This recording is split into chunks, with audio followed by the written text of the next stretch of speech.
రోజు ఇంకొక కరెంట్ అఫైర్స్లో ఉన్న ఇంకొక సబ్జెక్ట్ గురించి విపులంగా చెప్తాను. దాని ఫలితంగానే లిక్కర్ స్కామ్పై తప్పుడు కేసు పెట్టి రాజకీయ కక్షకు దిగడం. నిజంగా ఎంత ఆశ్చర్యం కలిగించే విషయం అంటే ఇది. అసలు స్కామ్ ఎక్కడ జరిగింది అని నేను అడుగుతా ఉన్నా. అందరూ ఆలోచన చేయండి అని అడుగుతా ఉన్నా. నేను అడిగే ప్రశ్నలకు సమాధానం మీలో ప్రతి ఒక్కరూ కూడా ఆలోచన చేయమని కోరుతా ఉన్నా. నేను అడిగే ఈ ప్రతి ప్రశ్న మీ మనస్సాక్షిని మీరు అడగండి అని చెప్పి నేను అడుగుతా ఉన్నా. అసలు స్కామ్ ఎక్కడ జరిగింది అని అడుగుతా ఉన్నా. లంచాలు ఎవరైనా ఎందుకు ఇస్తారు? మళ్ళీ అడుగుతా ఉన్నా. లంచాలు ఎవరైనా ఎందుకు ఇస్తారు? ఎవరైనా మద్యాన్ని ఎక్కువగా అమ్మి లంచం ఎవరైనా ఎందుకు ఇస్తారు? మద్యాన్ని ఎవరైనా ఎక్కువగా అమ్మి సేల్స్ పెంచి ఆ పెంచిన దానివల్ల డిస్టిలరీలకు లాభాలు పెరిగితే లంచాలు ఇస్తారా? లేక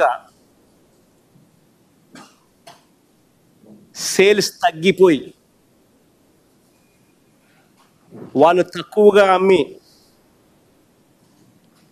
ట్యాక్సుల రూపేణా వారి మీద బాధి దానివల్ల సేల్స్ తగ్గి దానివల్ల వాళ్ళకు రావాల్సిన లాభాలు తగ్గి అలా తగ్గితే ఎవరైనా లంచాలు ఇస్తారా? ఒకసారి ఆ టేబుల్ ఒకసారి చూపించము. ఒకసారి ఈ టేబుల్ను ఒక 10 నిమిషాలు అట్టే పెడతాక 5 నిమిషాలు పెడతా. ఒకసారి అందరు చూడండి టేబుల్ను. 2018 నుంచి 2019 మధ్య చంద్రబాబు చివరి సంవత్సరం ఒకసారి గమనిస్తే 3,84,00,00,000 కోట్ల 3.84 కోట్ల కేసులు లిక్కర్ అమ్మకాలు జరిగితే బేర్ అమ్మకాలు 2.77 కోట్ల కేసులు. ఆ 5 సంవత్సరాల చంద్రబాబు నాయుడు గారి పాలనను ఒక్కసారి చూడండి.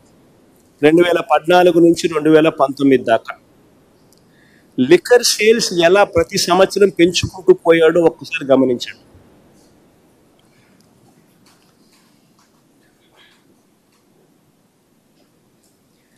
అమ్మకాలు ఇలా పెరగడం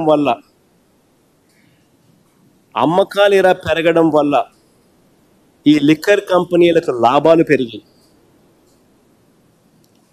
పెరగడం వల్ల ఈ పెద్ద మనిషికి లంచాలు ఇచ్చే పరిస్థితి ఉత్పన్నమవుతుంది. అదే ఒకసారి 2019 నుంచి 24 చూడండి. ఒకసారి పక్క టేబుల్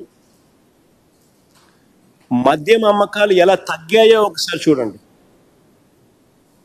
మామూలుగా ప్రతి సంవత్సరం చంద్రబాబు నాయుడు గారి హయాంలో ప్రతి సంవత్సరం ఇంతకు ముందు సంవత్సరం కన్నా 15% పెరుగుతూ పోతూ ఉంటే వైఎస్ఆర్సీపీ హయాంలో ఆయన చివరి సంవత్సరంలో ఉన్న లిక్కర్ కూడా వైఎస్ఆర్సీపీ చివరి సంవత్సరంలో కూడా లేదు.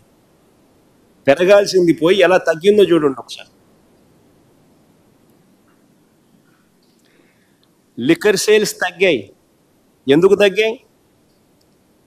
ట్యాక్సులు బాధం.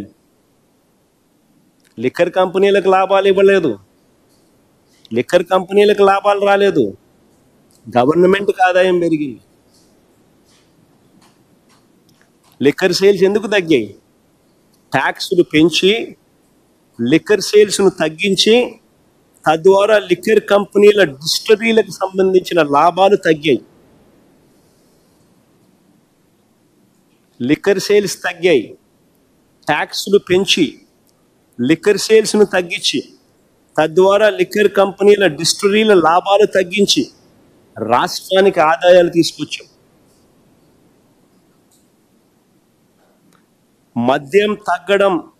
మద్యం తాగించడం తగ్గడం వల్ల ప్రజల ఆరోగ్యం కూడా కాపాడారు. మద్యం తాగడం తగ్గించడం వల్ల ప్రజల ఆరోగ్యానికి కూడా మేలు చేశారు. ఆదాయాలు ఒకసారి చూడండి. ఆదాయాలకు వైపున రాష్ట్ర ఖజానాకు ఆదాయాలు పెరిగాయి.